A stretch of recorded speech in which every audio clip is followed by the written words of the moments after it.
जय Hind everyone, welcome to awakening classes. तो हमने इंग्लिश की सीरीज स्टार्ट करी थी जिसमें हमने सबसे पहले आर्टिकल्स देन उसके रिलेटेड एमसीक्यूज को डिस्कस करा था।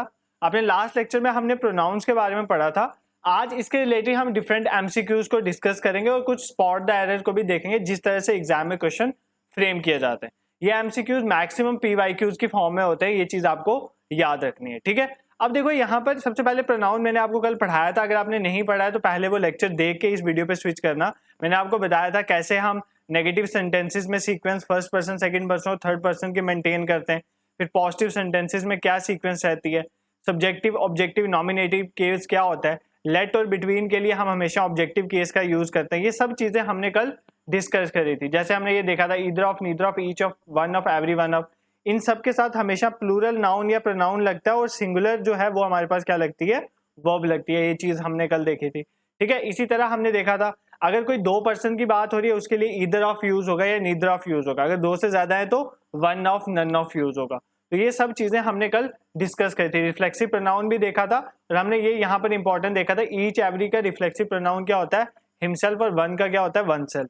फिर हमने एक रूल देखा था जैसे वट और विच कहाँ कहाँ हम यूज कर सकते हैं, और हमने कुछ ये वर्ड देखे थे जैसे all, only, nothing, the same, superlative, degree, such, none. ये सब जहां भी यूज हो इनके साथ हमेशा हमने क्या यूज करना होता है, डैट ही यूज करना होता है। फिर हमने देखा था अगर हमारे पास वन है, किसी सेंटेंस में वन यूज है, उसके साथ सिंगुलर है जैसे ही, शी, दे है तो हम वन ही यूज करते हैं। और अगर हिज, हर, देयर मतलब ऑब्जेक्टिव केस यूज है तो उस केस में हम वंस यूज करते हैं। For example one should perform, अगर यहाँ पे हिज ड्यूटी लिखा होता है, one should perform his duty, तो हम हिज की जगह क्या लिखते हैं, वंस ड्यूटी। ठीक है, जैसे one should study regularly if he wishes to be succeed, तो इफ ही है, ही को काट के हम क्या डालेंगे, वन डालेंगे। तो ये चीजें हमने ऑलरेडी देखी थी। इस लेक्चर को आप ध्यान से देखें और फिर ही आज ये लेक्चर पे आप स्विच करें। और हमने ये भी देखा था अवेल, रिकॉन्साइल, इंजॉय, प्रोस्टेट, ये जो वर्ड होते हैं ना, ये हमेशा रिफ्लेक्सिव जो है वो साथ में यूज करते हैं। फॉर एग्जाम्पल ही इंजॉयड के बाद हमेशा हिमसेल्फ आएगा। ठीक है, हिमसेल्फ यूज करना। और अगर कहीं पे जैसे अवेल यूज है तो यू यूज है, you should avail your self आएगा। तो इस तरह से कुछ वर्ड होंगे और उनके साथ रिफ्लेक्सिव प्रोनाउन यूज होंगे। ये चीज हमने ऑलरेडी देखी थी। ठीक है, तो आज के इस लेक्चर को हम बिना टाइम वेस्ट करे स्टार्ट करते हैं, जिसमें कुछ एमसीक्यूज और स्पॉट द एरर की फॉर्म में इस लेक्चर को कंप्लीट करेंगे। सबसे पहली फिलअप है, देखो एक चीज मैं रिकमेंड करूंगा आपको कि पहले खुद सॉल्व करना, देन ही आंसर को सुनना, और अपना स्कोर भी कमेंट बॉक्स में जरूर बताया करो। इससे हमें भी मोटिवेशन मिलती है, हमें भी पता चलता है कि स्टूडेंट्स जो है वो भी हमारे साथ जो है टॉपिक्स को अच्छे वे में समझ रहे हैं। ठीक है, तो पहला है you should avail dash of this opportunity. देखो इसमें क्या कहता है कि आपको जो है इस अपॉर्चुनिटी को अवेल करना चाहिए, फायदा उठाना चाहिए। अब देखो यू शुड अवेल, मैंने आपको बताया था जहां पर अवेल वर्ड होगा वहां पर आपने क्या करना है, रिफ्लेक्सिव प्रोनाउन का यूज करना है। तो यू है, यू का रिफ्लेक्सिव प्रोनाउन क्या होता है, योरसेल्फ। ठीक है, you should avail yourself of this opportunity. इसी तरह ये सिर्फ अवेल के लिए नहीं होता, और भी बहुत सारे वर्ड है मैंने आपको बताए थे। जैसे एडजस्ट हो गया, उसके लिए भी यूज होता है।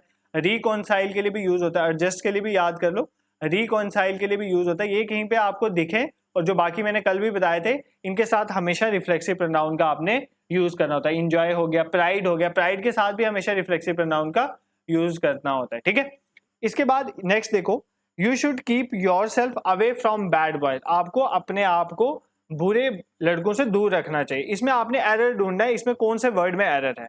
You should keep your self away from bad boys. इस सेंटेंस को पढ़ने के बाद मैं गारंटीड कहता हूं काफी बच्चों को ये समझ ही नहीं आएगा इसमें कोई एरर है या नहीं है। यही चीज हमें सीखनी है ताकि एग्जामिनर कुछ भी डाले हम उस स्टेज में होंगे, हम उस क्वेश्चन को कर पाए। देखो यहाँ पर कीप वर्ड का यूज है, जब भी कहीं कीप वर्ड का यूज होगा उसके साथ कभी भी रिफ्लेक्सिव नहीं आएगा। तो मतलब यहाँ पर योर सेल्फ नहीं आएगा, यहाँ पर आएगा सिर्फ you should keep away from bad boys. आपको खुद को बैड बॉय से दूर रखना चाहिए। जब भी कीप वर्ड यूज हो, ध्यान से सुनना, कीप वर्ड यूज हो लिख लो कहीं पर, स्टॉप वर्ड यूज हो, जैसे टर्न वर्ड यूज हो, मूव वर्ड यूज हो, हाइड वर्ड इंपॉर्टेंट है, हाइड वर्ड या हिड इसकी सेकंड फॉर्म हो, या मूव वर्ड यूज हो, इनके साथ कभी भी रिफ्लेक्सिव वाला केस नहीं आता है। ठीक है, तो एग्जामिनर भी आपको एग्जाम में यही पूछेगा किस में रिफ्लेक्सिव वाला केस नहीं आता है। तो किस में आता है वो भी बता दी मैंने आपको, प्राइड, एडजस्ट, रिकॉन्साइल, और कल भी कुछ बताए थे। इसी तरह किस में नहीं आता है वो भी बता दिया, keep, stop, turn, hide, move. अगर ये वर्ड यूज है इनके साथ रिफ्लेक्सिव ऐड किया हुआ है तो वो एरर होगा, रिफ्लेक्सिव इनके साथ नहीं आ सकता। नेक्स्ट मूव करते हैं, dash of two girls is active. उन दोनों में से कोई भी गर्ल जो है वो एक्टिव है। अब आपने मुझे यहाँ पे बताना इसमें नीदर यूज करोगे कि नन यूज करोगे, इस फिलअप में नीदर आएगा या नन आएगा। देखो अब अगर आपने कल का लेक्चर अच्छे से पढ़ा होगा तो मैंने आपको बताया था कि दो गर्ल्स की बात हो रही है, तो जब भी दो में से आपने सेलेक्ट करना है तो आप क्या यूज करोगे, नीदर। अगर दो से ज्यादा की बात होती है, 3 होती, 4 होती, या बहुत सारी गर्ल्स होती जिनका मेंशन नहीं होता कितनी है, तो वहां पर आपने क्या यूज करना था, नन। दो के लिए हम नीदर यूज करते हैं, पॉजिटिव सेंस में इधर यूज करते हैं। दो से ज्यादा के लिए हम नन यूज करते हैं या वन यूज करते हैं, ये चीज आपने देखी होगी। ठीक है, नेक्स्ट देखते हैं। I met Veena dash was returning from school. इसमें आपने भरना है हु या हुम में से। ठीक है, देखो ये रिलेटिव प्रोनाउन का केस है। मैंने आपको बताया था रिलेटिव प्रोनाउन क्या होते हैं, एक ऐसे प्रोनाउन जो किसी नाउन या किसी फ्रेज को रिलेट करते हैं, उनको आपस में जोड़ते हैं। ठीक है, और हमने बताना है यहाँ पर हु हुम में से कौन सा आएगा। मैं आपको बता दूं, मैंने कल भी बताया था कि हु जो होता है वो हमेशा सब्जेक्टिव के लिए यूज होता है। जब भी कोई एज अ सब्जेक्ट की तरह काम करेगा तो उसके साथ हम हु का यूज करते हैं रिलेटिव प्रोनाउन। अब अगर कोई एज एन ऑब्जेक्ट काम कर रहा है, ऑब्जेक्टिव काम कर रहा है, तो उसके लिए हम हुम यूज करते हैं। सब्जेक्ट वो होता है जो काम कर रहा होता है, डूअर ऑफ एक्शन, और ऑब्जेक्ट वो होता है जिसपे काम हो रहा होता है। ठीक है, अब देखो यहाँ पर है आई मेट वीना, में वीना से मिला, who was returning from school. अब देखो स्कूल से कौन आ रहा है, वीना ही आ रही है, और मैं उसी से मिला। इसका मतलब यहाँ पर वीना किसका काम कर रही है, एज अ सब्जेक्ट ही काम कर रही है, और सब्जेक्ट के लिए मैंने आपको बताया क्या यूज करना है, हु यूज करना है, तो यहाँ पर क्या आ जाएगा, हु। ठीक है, I met Veena who was returning from school. देखो जो काम कर रहा होता है ना वो होता है सब्जेक्टिव केस, उसके साथ आपने हु लगाना, और जिसपे काम हो रहा होता है अगर उसके साथ लगाना हो तो आप क्या यूज करोगे, हुम यूज करोगे। ये कौन से प्रोनाउन होते हैं, रिलेटिव प्रोनाउन, ये मैंने आपको बताया था। नेक्स्ट देख लेते हैं। आई हैव अ सन हुम आई लव वेरी मच। मेरा एक बेटा है जिसको मैं बहुत प्यार करता हूं। ठीक है, अब देखो यहाँ पर ये जो बोल रहा है, ये पर्सन कौन बोल रहा है, ये मैं बात कर रहा हूं अपनी, कि मेरा एक बेटा है जिससे मैं बहुत प्यार करता हूं। बट यहाँ पर काम मैं कर रहा हूं, बट बात किसकी हो रही है, बेटे की। बेटा एज एन ऑब्जेक्ट काम कर रहा है, तो बेटे के साथ क्या आएगा, होम यूज होगा, क्योंकि बेटा एक ऑब्जेक्ट की तरह बिहेव कर रहा है, तो ऑब्जेक्ट के साथ रिलेटिव प्रोनाउन होम यूज होगा। अगर सब्जेक्ट की तरह बिहेव कर रहा होता तो हम हु यूज करते, तो इसका क्या आ जाएगा, I have a son whom I love very much. I hope ये आपको क्लियर हुआ होगा, तो ये मैंने कल भी आपको एक्सप्लेन करा था। नेक्स्ट देखते हैं। This is the only pet dash I have. This is the only pet dash I have. आप मुझे बताओ इसमें डैट यूज होगा, विच यूज होगा, ठीक है, इसमें से क्या यूज होगा। देखो मैंने आपको बताया था कुछ हमारे पास ऐसे वर्ड होंगे जैसे सुपरलेटिव डिग्री होगी, ऑल होगा, मैंने बताया था ना, अभी भी बताया आपको, द ओनली होगा, सो होगा, सच होगा, नन होगा। ठीक है, या सुपरलेटिव डिग्री मतलब जैसे बेस्ट यूज हुआ है, ये सब होंगे। इनके साथ हमेशा डैट ही आता है, सॉरी, इनके साथ हमेशा क्या आता है, डैट ही आता है। This is the only pet that I have, this is the only boy that I have met, this is the best person that I have met. ठीक है, तो द बेस्ट हो गया, द ओनली हो गया, सो हो गया, सच, नन, इनके साथ हमेशा क्या यूज होता है, डैट ही यूज होता है। ये चीज आपने याद रखनी है। ठीक है, next is dash book is this. ये किसकी बुक है, तो आपने जब ये क्वेश्चन पूछना हो ये किसकी बुक है, पर्सन के लिए हमेशा कौन सा वर्ड यूज होता है, हुज। जब आपने किसी पर्सन की पोजेशन को बताना है, किसी पर्सन की पोजेशन, किसी लिविंग थिंग की पोजेशन को बताना है, तो उसके लिए आप हुज यूज करते हो। हुज बुक इज दिस, किसकी बुक है, ये बुक किसी लिविंग थिंग की होगी ना, ये बुक इंसान की होगी, तो उसके लिए आप हुज यूज करते हो। बट अगर किसी नॉन लिविंग थिंग की पोजेशन की बात करते हो तो उसके लिए आप डैट यूज करते हो। ये मैंने आपको बताया था। मैंने आपको एक रिमोट की एग्जांपल दी थी कि एक रिमोट की बात चल रही थी कि ये मेरा रिमोट है, उसके लिए आपने डैट यूज किया था। जब भी आप किसी नॉन लिविंग थिंग की पोजेशन की बात कर रहे हो तो डैट यूज करोगे। जब आप किसी लिविंग थिंग की पोजेशन की बात करो तो आप हुज वर्ड का यूज करो। लिविंग थिंग के लिए हुज और नॉन लिविंग थिंग के लिए डैट वर्ड यूज करोगे। ये मैंने आपको ऑलरेडी एक्सप्लेन करा था। फॉर एग्जाम्पल इसमें आपने बताना कि ये स्टेटमेंट करेक्ट है या इनकरेक्ट है। ठीक है, और इसमें क्या वर्ड इनकरेक्ट है ये भी आपने बताना है। This is the flyover, ये फ्लाई ओवर है। Whose inauguration was done by the transport minister.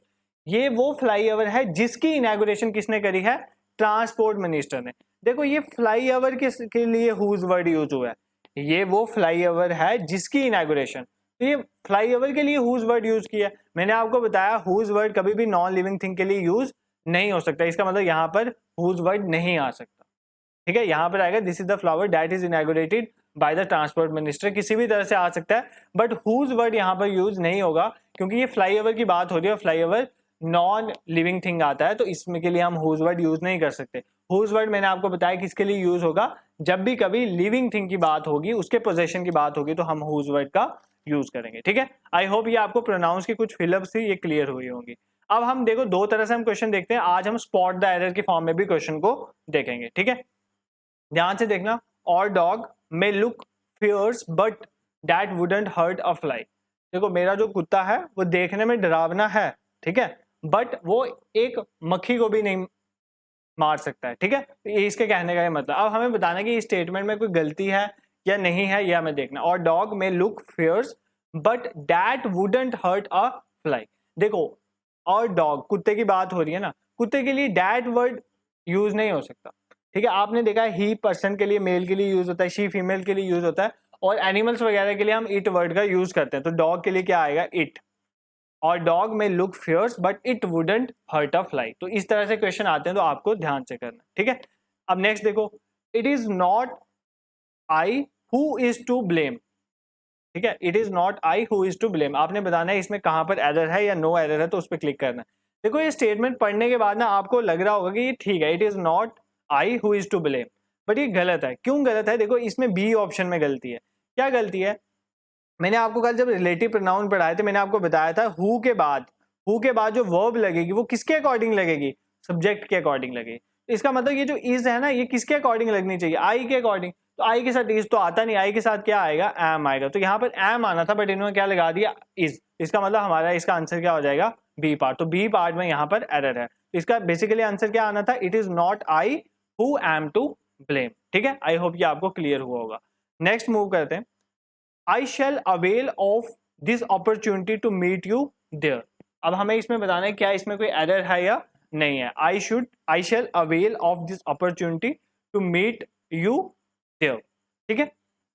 अब देखो अगर हम इस स्टेटमेंट को ध्यान से देखें, इस स्टेटमेंट में अवेल वर्ड का यूज किया है, ठीक है। तो मैंने आपको बताया था जब भी अवेल, रिकॉन्साइल, अभी आज भी बताया, इनके साथ हमेशा क्या लगता है, रिफ्लेक्सिव केस लगता है।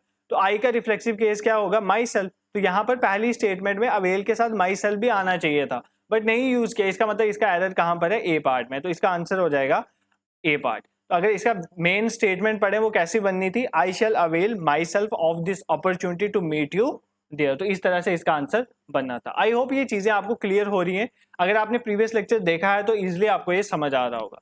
Next, we are proud to announce that every one of us have earned a good name, ठीक है। हम बहुत प्राउड फील करें इस चीज को अनाउंस करने में कि हम सब ने एक अच्छा नाम कमाया है, ठीक है। Every one of us have earned a good name. अब देखो अगर आपने ध्यान से मेरा लेक्चर पढ़ा होगा तो मैंने आपको डेमोन्स्ट्रेटिव प्रोनाउन में ये चीज बताई थी कि every one of, each of, none of, ये हमेशा क्या करते हैं, ये हमेशा प्लूरल नाउन तो लेते हैं या प्रोनाउन लेते हैं। तो देखो ये प्लूरल ही ले रहे हैं, अस ले रहे हैं, तो अस एक प्लूरल प्रोनाउन है, तो बिल्कुल ठीक है, प्लूरल लेते हैं। बट इनके साथ वर्ब हमेशा क्या होती है, सिंगुलर। तो सिंगुलर वर्ब हैव नहीं होती है, क्या होती है, हैज। तो यहाँ पर आना था, we are proud to announce that every one of us has earned a good name. तो इसका ऑप्शन बी जो है वो करेक्ट हो जाएगा, ठीक है। देखो मैंने डिस्ट्रीब्यूटिव प्रोनाउन में ये केस पढ़ाया हुआ है, अगर नहीं आपको देखा है ये तो यहाँ पर मैं आपको बता देता हूँ।